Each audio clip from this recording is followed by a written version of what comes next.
한국사의 흐름을 잡아라. 제1장 최초의 한반도 사람들, 선사시대의 여명. 아주 먼 옛날 아시아 대륙 끝자락에 위치한 한반도는 아직 아무도 살지 않는 땅이었습니다. 빙하기가 끝나자 아시아 대륙에서 최초의 사람들이 걸어서 또는 작은 배를 타고 이 땅을 찾아왔습니다. 이들이 바로 구석기 시대를 살았던 최초의 한반도 주민들이었습니다. 처음에 그들은 동굴이나 바위 그늘에서 살며 야생동물을 사냥하고 열매를 채집했습니다. 당시 사람들은 돌을 깨뜨려 날카롭게 만든 뗀석기로 도구를 만들고 사냥을 하며 생존했습니다. 수천 년의 시간이 흘러 기원전 8000년경 신석기 시대가 도래하자 사람들의 삶은 크게 달라졌습니다.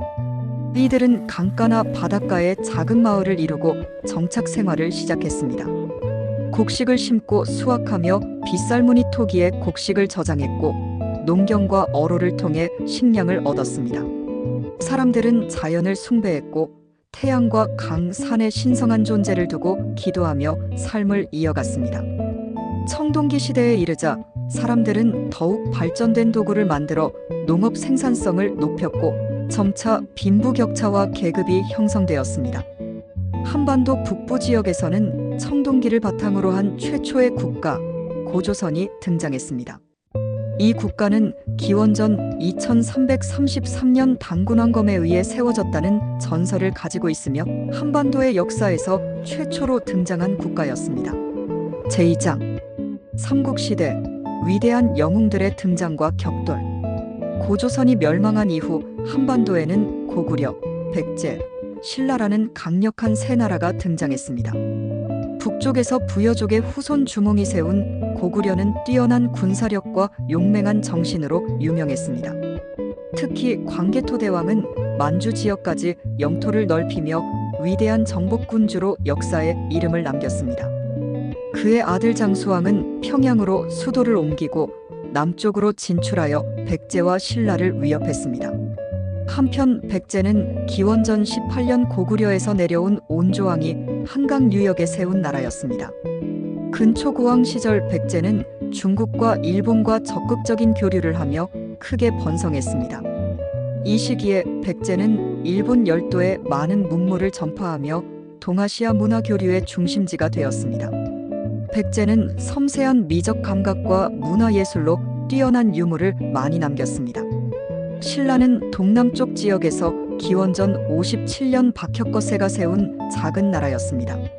초기 신라는 군사력이 약했지만 화랑도라는 청소년, 육성기관을 만들어 인재를 양성하며 강력한 국가로 성장했습니다. 특히 진흥왕은 강력한 군대를 키워 한반도 중부 지역까지 정복하며 영토를 크게 넓혔습니다. 삼국시대의 마지막에는 신라의 김춘추와 김유신이라는 두 명의 뛰어난 인물이 등장했습니다. 이들은 당나라와 연합하여 백제와 고구려를 차례로 멸망시키고 최초로 한반도를 통일하는 업적을 이루었습니다. 제3장 남북국 시대 통일신라와 발해의 찬란한 문화. 삼국을 통일한 후 신라는 새로운 시대를 맞았습니다. 문무왕은 삼국 통일의 완성을 선언하며 새 나라를 이끌었고 그의 아들 신문왕은 중앙집권 체제를 강화하여 왕권을 안정화했습니다.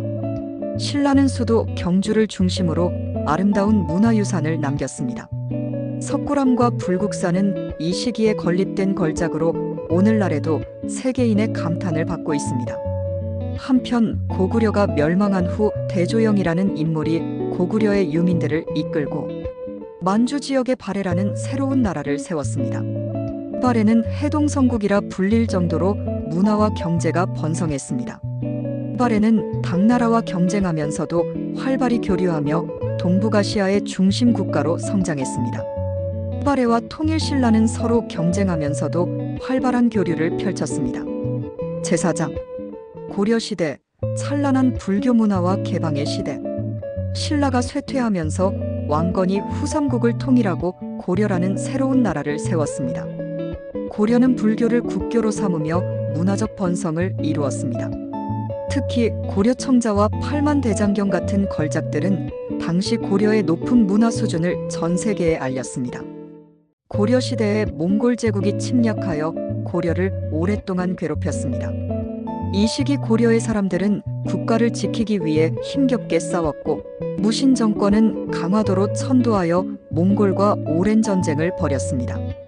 결국 고려는 몽골과 타협했지만 나중에 공민왕이 등장하여 원나라의 간섭을 극복하고 국가를 바로 세우고자 노력했습니다.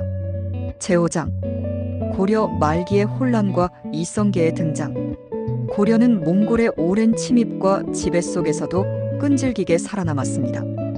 공민왕은 원나라의 지배에서 벗어나 독립적인 국가로 회복하고자 노력했습니다. 그는 몽골의 영향력을 축소시키고 개혁을 추진했으나 귀족과 신진사대부 간의 갈등이 심해지며 혼란은 가중되었습니다. 특히 신흥무인인 최영 장군과 이성계 장군이 등장하면서 고려는 중요한 전환기를 맞게 되었습니다. 이때 명나라가 천령 이북 지역을 요구하는 사건이 벌어졌습니다. 고려의 권력자였던 최영은 요동을 공격하자고 주장했고 이성계는 이에 반대하며 위화도에서 군사를 돌리는 위화도 회군을 감행했습니다. 이 사건으로 이성계는 고려를 장악했고 결국 1392년 고려를 멸망시키고 새로운 왕조인 조선을 건국하게 됩니다. 제6장 조선의 건국과 찬란한 문화의 꽃 세종대왕 시대. 조선을 세운 태조 이성계는 한양 오늘날 서울에 새로운 도읍지를 정하고 국가의 기틀을 마련했습니다. 태종은 강력한 왕권을 확립하기 위해 많은 개혁을 추진했고 그의 아들 세종대왕이 왕위에 오르자 조선은 황금기를 맞았습니다. 세종대왕은 백성들이 쉽게 배울 수 있는 한글을 창제하여 국가를 발전시켰습니다. 장영실과 같은 뛰어난 과학자들은 치국이, 해시계, 물시계를 발명했고 이 시기 조선은 문화와 과학의 중심지로 발돋움했습니다. 또한 세종은 국방력도 강화하여 북방 여진족의 침입을 막아내는 등 강력한 왕조로 성장했습니다. 제7장 조선 중기의 위기, 임진왜란과 이순신의 영웅적 항장. 조선은 선조 시기인 1592년 일본 도요토미 히데요시의 침략을 받게 되었습니다. 일본군은 부산에서 빠르게 북상해 수도 한양을 점령했고 조선은 위기에 빠졌습니다. 하지만 의병들이 전국에서 일어나 일본군에 저항했고 특히 이순신 장군은 거북선을 이용한 뛰어난 전략으로 바다에서 일본군을 크게 무찔렀습니다. 명나라 군대와 협력하여 조선은 일본군을 몰아냈지만 7년간 지속된 전쟁은 조선 땅에 큰 상처를 남겼습니다. 전쟁 후 광해군은 실리를 중시하는 외교를 펼치며 전쟁의 피해를 회복하려 했지만 정치적 갈등으로 폐위되었습니다. 이후 병자호란이라는 청나라의 침입으로 인조는 청나라의 굴욕적인 항복을 하게 되었습니다. 제8장 조선 후기의 변화와 정조대왕의 개혁정치. 17세기 후반부터 조선 사회는 경제적 번영을 이루었습니다.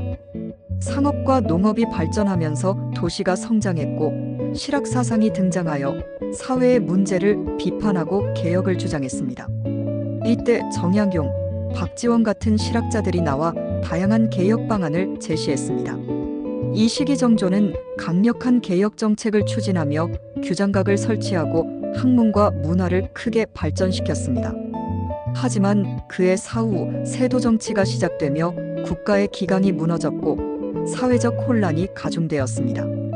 제도장 조선의 쇠퇴와 개항기의 혼란. 19세기 말 조선은 급변하는 국제 정세 속에서 위기를 맞았습니다. 서양 열강들이 문호 개방을 요구했고 흥선대원군은 쇄국 정책을 펴며 저항했습니다. 하지만 일본의 강압적 요구로 1876년 강화도 조약이 체결되어 조선은 개항의 길로 접어들었습니다. 개화파와 보수파 간 갈등이 심화되었고 결국 고종은 대한제국을 선포하며 자주적 독립국임을 천명했지만 일본과 청나라, 러시아의 간섭을 극복하지 못했습니다. 특히 일본의 간섭이 심해지면서 을사늑약과 같은 비극적 사건이 벌어졌고 결국 1910년 조선은 일본에 강제 병합되었습니다.